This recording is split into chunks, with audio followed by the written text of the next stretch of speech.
It's been said that pure electric vehicles are demonstrating the fastest rate of adoption. But in the same breath, hybrid vehicles, or fuel cell technology for that matter, are not lagging far behind. And there's a dramatic divergence of opinion as to which of these vehicular technologies is most well poised to become the most promising mode of mobility for the Indian scenario. So this next session will feature industry experts who will each put forward their individual point of view and will let you, the audience, determine who makes the most convincing case. With that, may I please invite on stage the co-founder and vice chairman of Sun Mobility, Chetan Maini.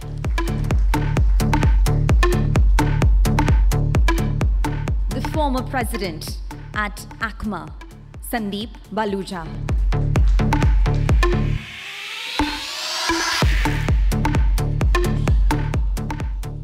And national leader of the automotive sector, earnest and young, to sort of guide us through the conversation, Rakesh Batra.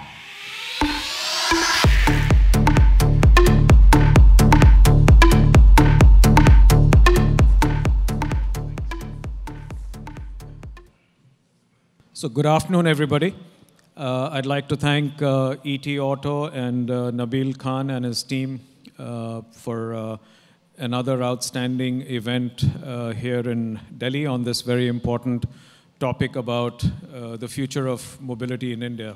And this session, as introduced by the anchor, is really on that debate that's raging all around about whether it should be electric or hybrid or a combination of different fuel types. I'll start with a few, short comments as part of the introduction. While this was put in the agenda as a fireside chat, I think it's going to be more of a ringside interaction. And we're going to have a slightly different format in that the panelists can ask each other questions. And also we're going to make it interactive with the audience and get a lot more questions in from the audience. I do realize we're a little bit behind on time, and all you audience out there must be hungry, waiting for lunch. So we'll try and get through this in the next 30-35 minutes. So just in terms of a few opening comments. While the debate is really around hybrid or electric, personally, I think that it's going to end up as additional, options in the portfolio of manufacturers. And as we've seen, in the past, certain OEMs will take certain positions because not everybody may be able to support a portfolio that consists of, ICE engines, of CNG in the case of India, as well as newer technologies like electric fuel cells and hybrid. So that's, quite a, demanding portfolio if you have to play in all. There will be some that play in all. But even today, if you see, there are certain OEMs who only specialize in petrol or diesel. We've had them in India as well.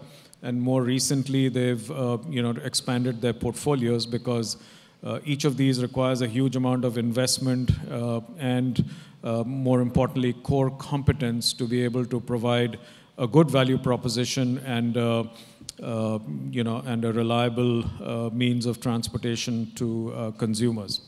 I was just looking at some data to see how electric versus hybrid is playing out in the world today. Of course, India numbers are still very small. And also, what are some of the projections out there in terms of electric versus, hybrid penetration, in certain key markets. So if I look at, the overall internal combustion vehicles in 2018, and I'm talking only light vehicles here just now, there were about 82 million vehicles sold.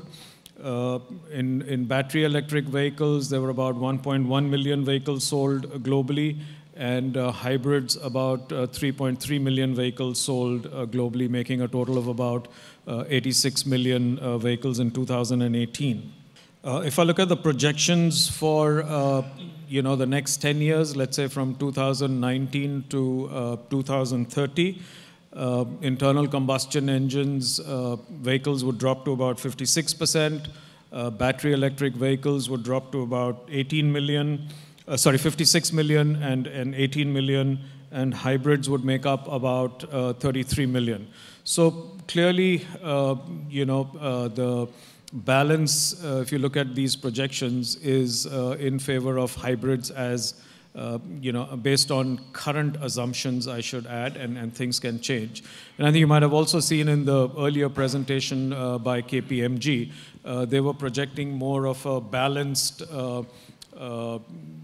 between internal combustion engines, electric vehicles, and in their case, they also had fuel cell vehicles as well. I then looked at China. I said, China is the big, electric vehicle market today. And China in 2018 had about 700,000 electric vehicles sold. If you compare the hybrids and largely full hybrids and the plug-in hybrids, there were about 500,000 vehicles, so smaller than the battery electric vehicle market, and that's one of the few markets where that's the case.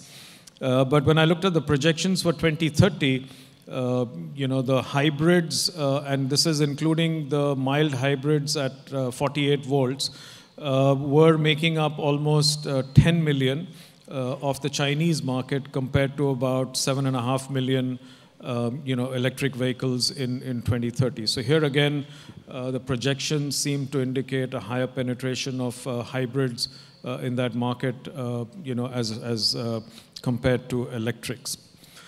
I think some of the other factors that, in the case of India, will become relevant are clearly regulations, and I think CAFE norms that are going to be introduced by 2022, with a target of 130 grams per kilometer, are going to have a significant impact on the portfolio decisions of manufacturers.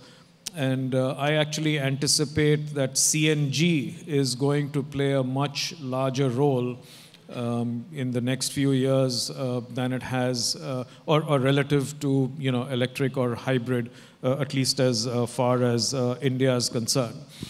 And the third key point that I want to make is when it comes to electric, it's not about a new product launch only. A lot of people think it's another car, it's another vehicle.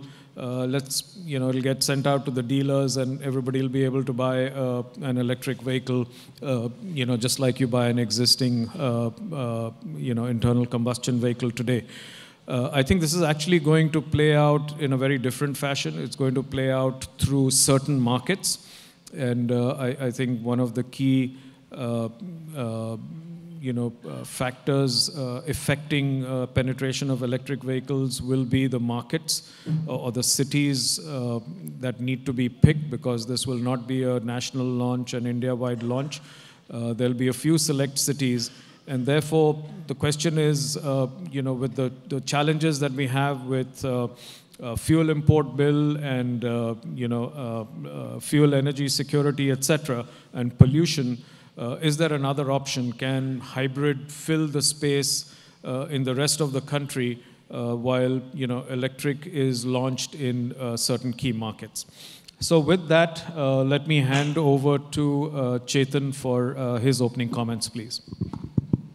Good afternoon, everyone.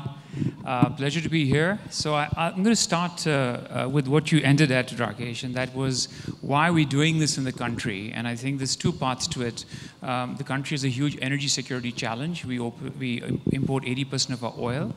By 2030, that's going to be $200 billion. And if you look at what happened last year in terms of how it affects our economy, it's been a huge impact. We can't accept those challenges on this area. And the second, of course, is an obvious thing, especially when you're in Delhi, when you're in one of the most polluted cities in the world. And therefore, what's happening is that the change in growth rates are so huge that Solutions we need to come across have to be also more dramatic in nature and can't be incremental on this front. Now, in India, nothing's going to work unless the cost structures make sense, and that's very clear. So the first part is the energy equation of the side of it. Today, renewable energy is 2 rupees 50 paise at scale level. Even at distributed level with taxes and stuff, it could be at $4 a unit, efficiently done. Which means you cross the gasoline equivalent point right now, and that's today. So if you think of in the next 10 years, renewable energy will always be cheaper than gasoline equivalent. So for a country, that's very critical. We today have maybe, by 2020, we'll have around 200 million vehicles. Maybe by 2030, we'll have around 350 million vehicles to 400 million vehicles on our road. Assume some of them are connected and have some amount of shared content to it. We have around 350 million vehicles. To power all the 350 million vehicles in the country, you need 260 gigawatts of renewable energy, and India is targeting in the new report 500 gigawatts, which means half the renewable energy India is producing could power every current and future vehicle in the country at a point of cost structures that's cheaper, and we don't have to import a drop of oil for surface transportation. It'll still be done for making plastics and a host of other things. So it's a very important strategic part of why we think this has to happen here.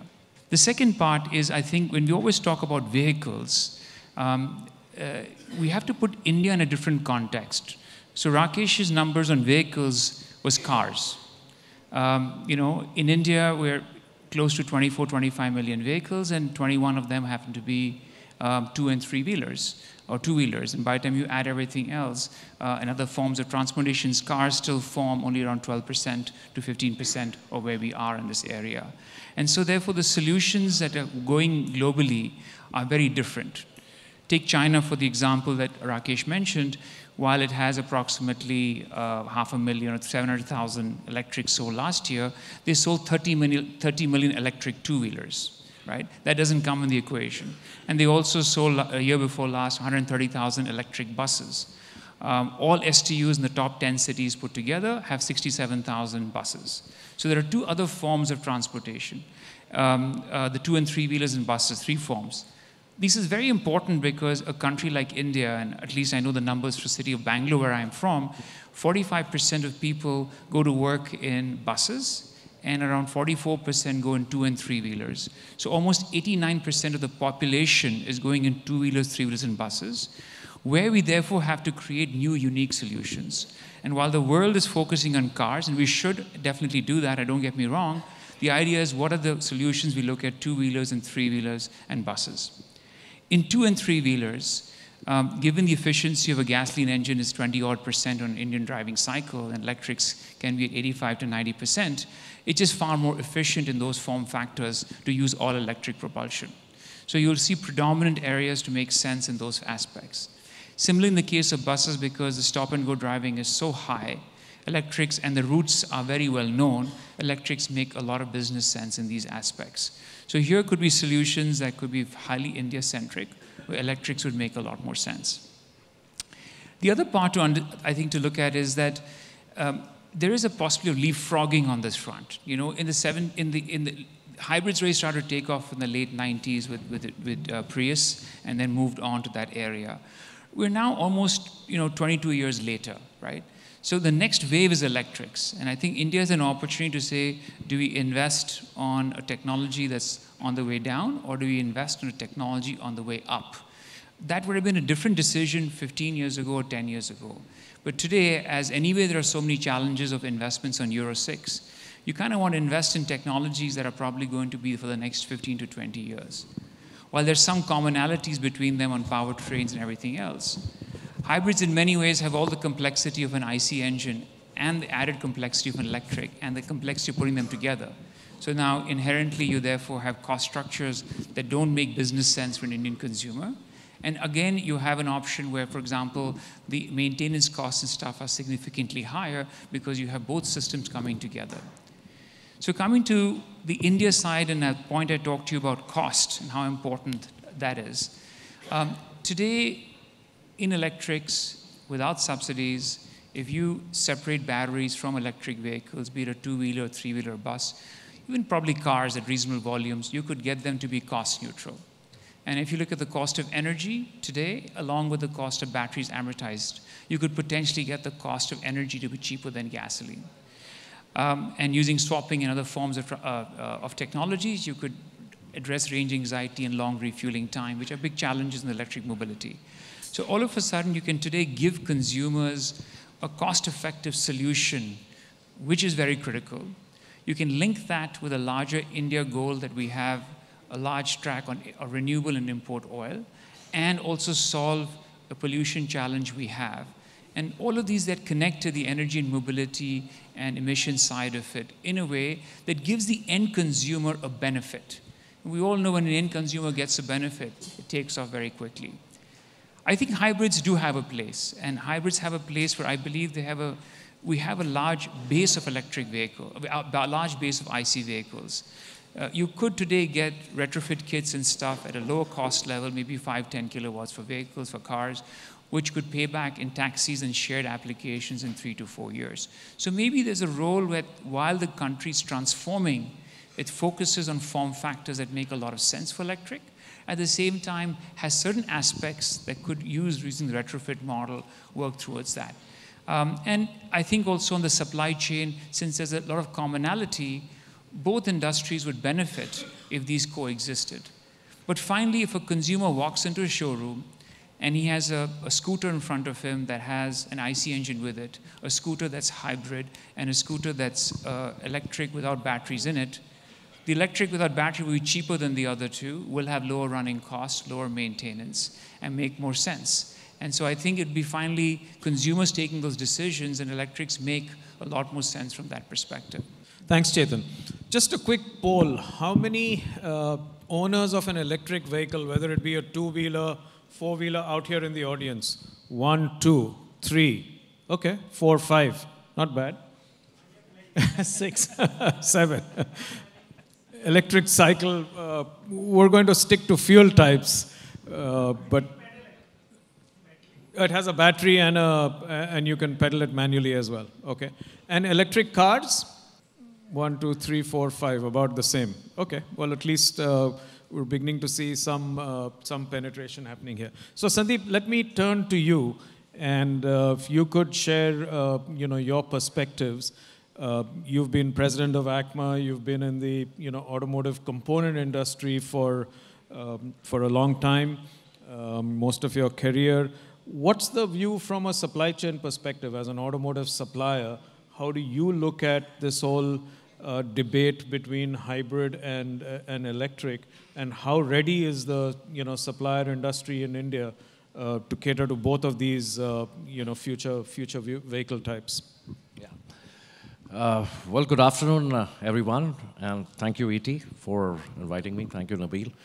So yes, Rakesh, I'm going to give you a very different perspective, and probably would come across and debate with you guys as to what is going to be relevant in India. Well, the future from the government perspective, we have heard, I'm not going to be repeating many things, but we have heard a lot today. From the government perspective, they want to cut down the imports of oil, crude oil, which is at about $125 billion expected to be this year, which is going to be about 40% more thanks to the rising prices of the crude, plus our own, of course, currency getting weakened. Secondly, the big question, as we were already talking about, India has 10 most polluted cities in the world. We're right here itself, and we look at it's one of the most polluted cities in India itself, Delhi, the capital. So they would like to drive that. Third is, of course, the technology norms, which also the government would look at. Come to the consumer, people like you and me. What are we looking at? We are looking at options with respect to, of course, different technologies. What could happen with respect to fuel efficiencies? If a vehicle gives us 19 kilometers, a car, for example, gives us 19 kilometers per liter of energy, we would be happy guys. Third, of course, for the larger dimension in terms of the society, yes, emissions, because it all hurts our health, is going to be a predominant factor. Now, if you look at India's today's production levels, as we already are aware of, 20 million two and three-wheelers, come back again to, for example, cars, which is at close to about 3. So 24 million vehicles are getting produced.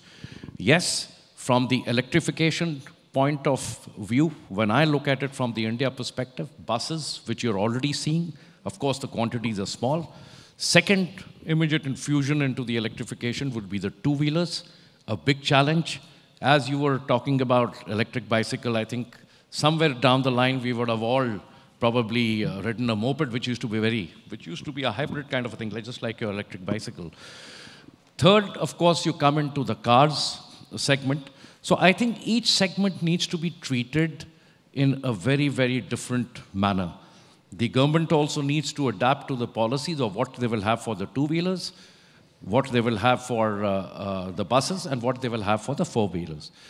Well, coming to, if I look at, for example, with respect to the supply chain part of it, also what we were looking at with the industry. Now, if you take off IC engines totally, it would mean a lot of, we did discuss this, I think, in some of the presentations of loss of employment, etc. And coming straight to EVs. The challenges, of course, in EVs, we have looked at it. Of course, the technologies are changing, the availability of, say, cobalt and nickel, when we start manufacturing the ion batteries, or the availability of the natural other resources, which is across over here. So there are immense challenges. Infrastructure, we discussed that in the morning session, what needs to be done. My take would be, which is what I would look at it, hybrids. As Rakesh has already mentioned what's happening in China. Well, hybrids was first started, if you recall, was started in Japan in the year 1997. And the first vehicle which basically came out was Prius, which became a very popular car in the world.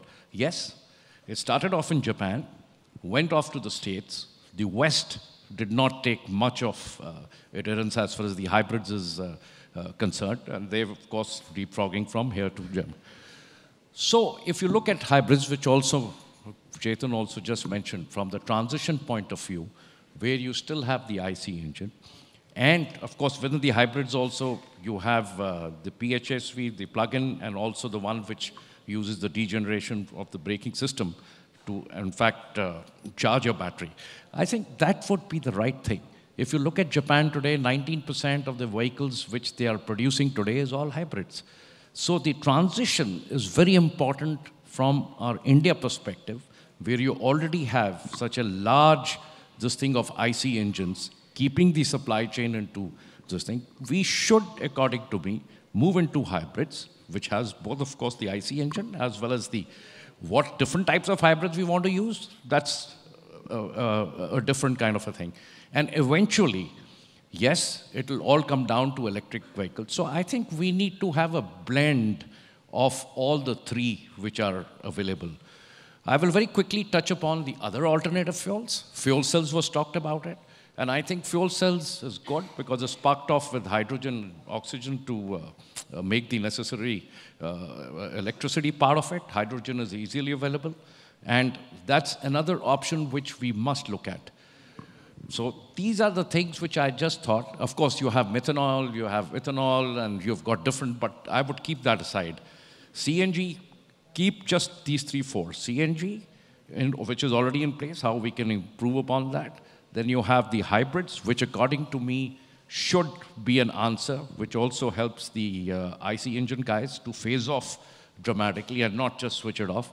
And then, of course, EVs. Hybrids also, of course, you have all the motors and everything and the battery packs. So it's comes under the part of the EV.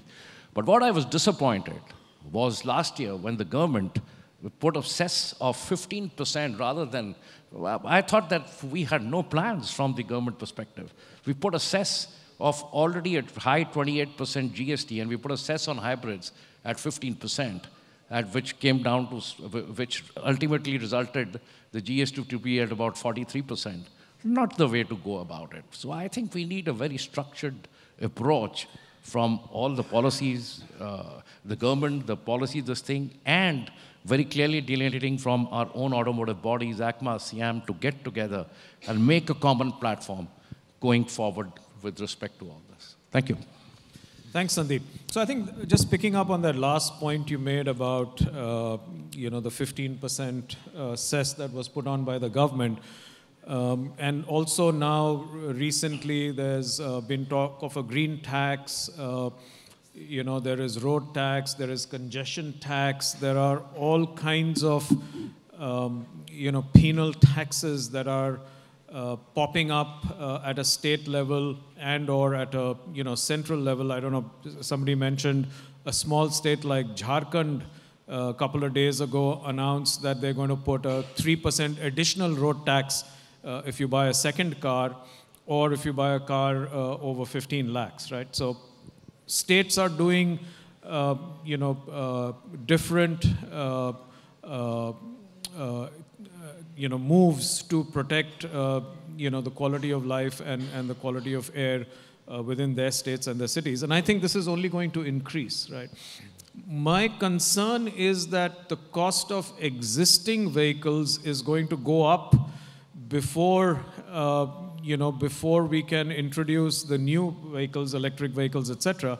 And today you heard also Anil Srivastav saying that there may not even be a FAME 2. I don't know whether he was suggesting something there or that's really a reality. But clearly he made it very clear that government does not have the capacity or the resources to provide a lot of incentives and subsidies for electric vehicles or indeed any kind of vehicles. So in that kind of a scenario where we're facing, increase in taxes on existing vehicles, no incentives or subsidies available to introduce the newer vehicles and fuel types that we're talking about, where's this going to end up? How do you see it playing out? So I think this is today a global phenomena. So it's not that India is going to be isolated from it. And I think we have a tendency to think of it as a risk, and there's a large side of the opportunity.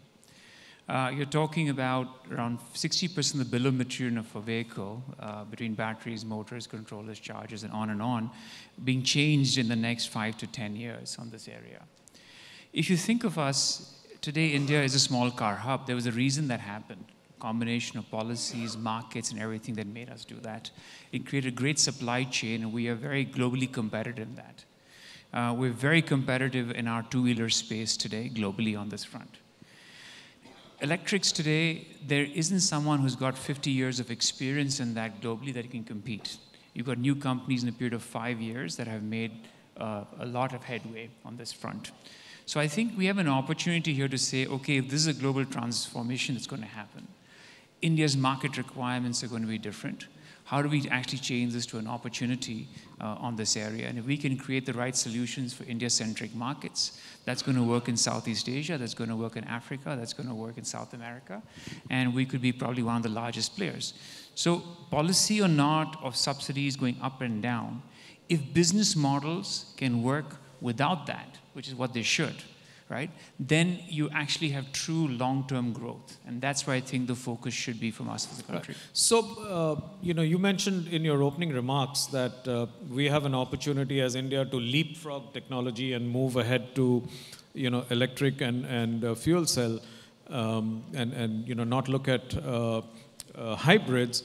Is there an opportunity to leapfrog also on the taxation front? Why shouldn't we adopt a carbon tax-based regime rather than all these cesses and GSTs and whatever else? Let's, move to a carbon tax regime. What's your view on that, Sandeep and Chetan? We'll then throw it open for questions to the audience. Yes, absolutely. I think when we are, from my perspective, if we are introducing this thing, especially whether you look at electrics or whether you look at hybrids, we must have a common policy with respect to all this, with respect to taxation, etc. Encourage people. It may not be, there was a debate going on whether subsidies or no subsidies, but encourage people to invest, to innovate in terms of newer technologies and create a business model to adapt the future technologies. Thank you. Chetan?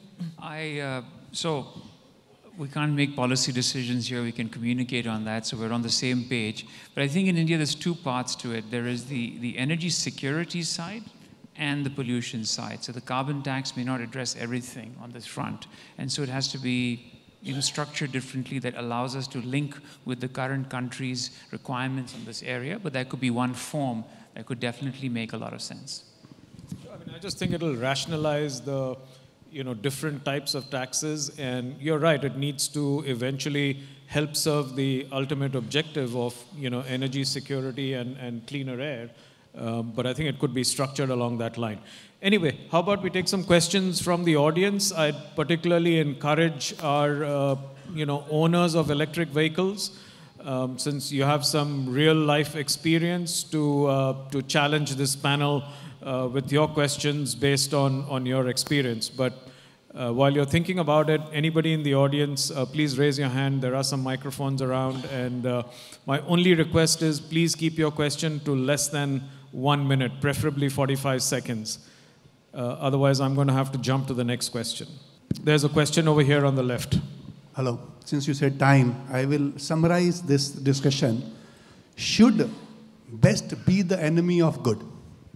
We all understand battery electric vehicles are best. But yes, meantime, what about hybrid? As rightly said by Saluja-san, that's the discussion point.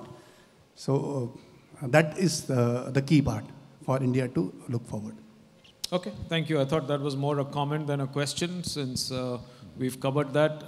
Mr. Sanghi here. So I think you talked of EVs and hybrids, and you also talked of CNG a bit. Now, CNG came into India much, much earlier than we even thought of hybrids in. But what do you see as, is CNG a solution today?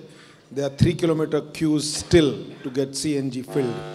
And it is still limited to only a few cities. Will EV have the same fate? Because charging stations, infrastructure we are talking about, it sounds simple, but I think CNG is a case in point. So I have a few comments on that. I think that there's two parts. One is energy and the other is distribution. As a country, can we create CNG all over the country and have our own resource to feed gas? No. Right? So we can do it in a few cities, but we have limitations. So if we try to scale across the country, our imports are going to go up crazy, and we're going to still have an oil import that's changed to a gas import. So that would be a big first part of energy security part. The second thing is, because of safety and other challenges, to set up a CNG station is quite tedious on this area. Electric, you need 3 wires, and you can go put it anywhere. And the energy load also is very low. We added 5 million air conditioners to the country last year, which is a blip in the noise. And to put that in perspective, that would be equivalent to having maybe 3.5 million cars that were electric last year, if they were. And we produced around a little over 3 million. So the amount of infrastructure that you would need is very small on this area. But the type of infrastructure you would need would be different. I think for personal mobility, it's going to be 95% or 97%. I would charge at home or I charge at work. I spend 8 hours at home, I spend 8 hours at work. I don't need fast charging. I need very simple, 15 amp sockets on this area, and even 5 amps maybe for a two-wheeler. Inexpensive infrastructure, 5,000 to 10,000 rupees to install, and it can be done in a very short period of time. So I think that would look at it there.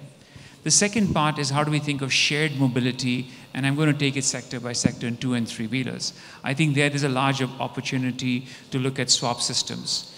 Today's swap stations, size of kiosks, can do 250, 300 swaps a day and under 2 minutes. So it's faster than refueling. And to put that up, it takes half a day and can put anywhere. So to put a city up is very quick.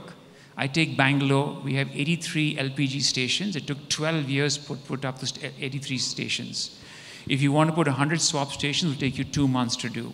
So you can go very quick and accelerate the process in putting up an infrastructure for the shared market on this front.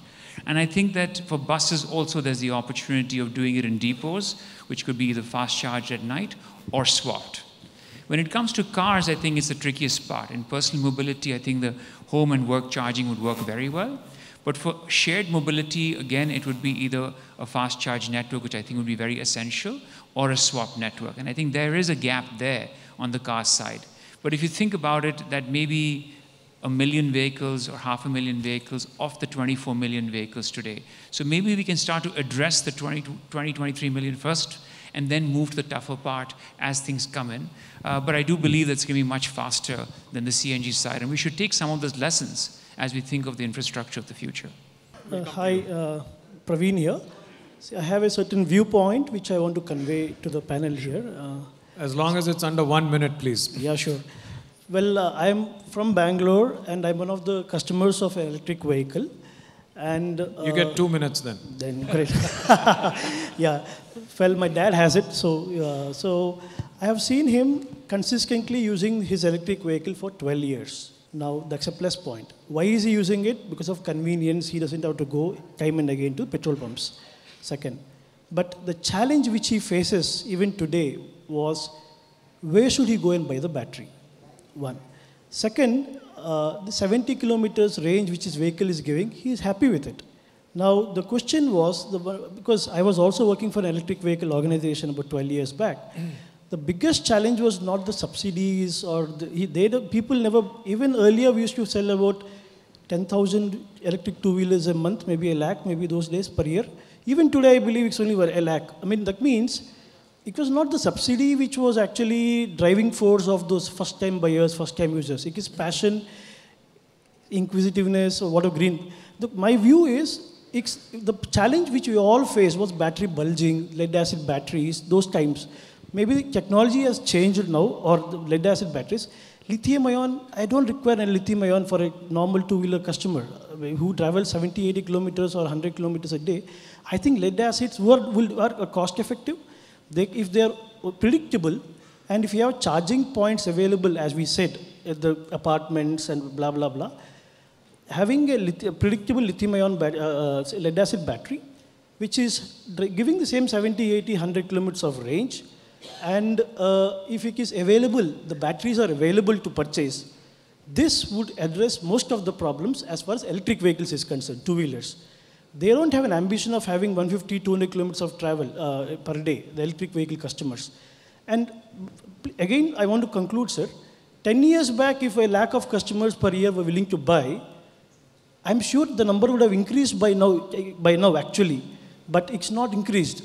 The challenge is not about the subsidy. The challenge remains about the usability or the predictability of the battery.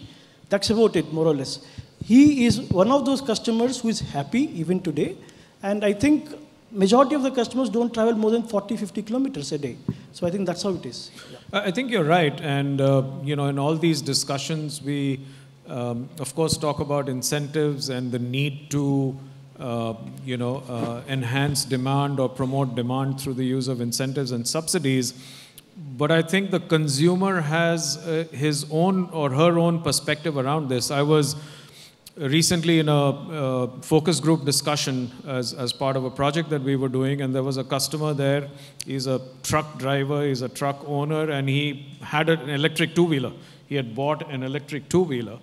And so, his question to us really was, or his response to us was in terms of, future penetration or adoption of vehicles. He said manufacturers are going to have to give a guarantee on the battery. A warranty isn't good enough, right? In the early stages, I need a guarantee on the battery because that's the most expensive thing. And, if that's not coming, I'm not looking at another, electric two-wheeler. So I think there needs to be different value propositions put in front of the customer. And I think we need to get deeper into the customer's mind. But any thoughts around that? Yeah, I think there's two parts. You're a very valid point. The challenge we have with lead acids and other stuff and temperatures, especially in places like Delhi at 45, is that you just don't have the life. So you can't, therefore, a consumer get predictability on this area. So therefore, at initial stages, can you remove hurdles? So from a lease battery or energy on swapping, where he doesn't own the asset. He said, I don't care. I use it, I pay per use. Allows him to de-risk the fact that do a battery last 1 year, 2 years, or 3 years. That's one part of it. The second part is, I think, that in my experience of having electrics in 24 countries and working and talking to customers, that people often buy, and I'm not talking the early adopters, they're very different, they're very passionate, so let's put them out for a second, the 0.5%. They buy their vehicle with their 1% requirement and not their 99% requirement. So 99% of the time, they're doing 40 kilometers a day or 30. But that 1% of the time, they're doing 110, right? The day they had to drop, then took the kid, then had to go shopping. And so their decision is based on 1%. So therefore, they don't adopt or say what happens in that case. And so solutions around a fast charging network of infrastructure or swapping addresses a psychological range anxiety. I mean, how many of you guys have power banks out here? Right, so range anxiety, that means it's your phone anxiety, right? That you have that's going to drop. It's a psychological thing. So if you have that, you're going to translate this to something else. So it's not, even if you're the right tech, we have to address emotional challenges till people get used to new technologies. Make life easy when they're getting used to, and then the adoption could be much higher. Sure, thanks. We have time for one last question. I'm afraid we're almost out of time. Vinay? Thanks. Over here, please. Yeah, thank you. While we've been talking about the adoption and taking straight leapfrog into an electric vehicle, the question then comes is, what do we do with our existing ICE vehicles? Is there some kind of loop that is sort of proposed by which we can get people to consider and make sure that the ease by which they can replace their current vehicle is sort of strategized? If that's there, I think we could have sort of an immediate adoption. What do you think? I think there are two possibilities. One, consumers only adopt if they find they have a good product and value proposition on this area. There aren't enough products today. If you look at any form factor, there just isn't enough. So we have to probably build that for consumers to get excited, be it on personal or shared mobility, to first say, I want that option over something else, right? And so that's going to take a few years, I think, 2-3 years to start to get product on this front.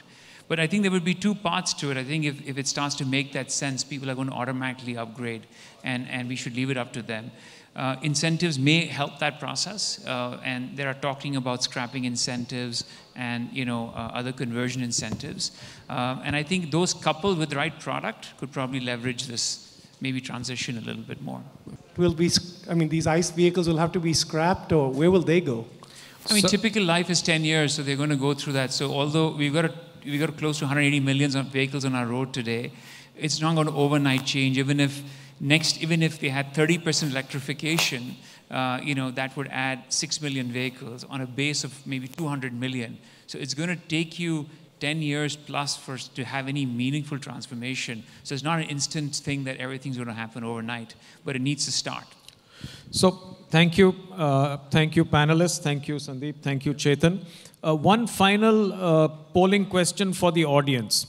So looking out 10 years from now, do you believe Indian market will have more hybrids or electrics? Raise your hand for hybrids. Okay, and electrics? Okay, so looks like electrics clearly wins this poll. Thank you all. Thank you for your patience.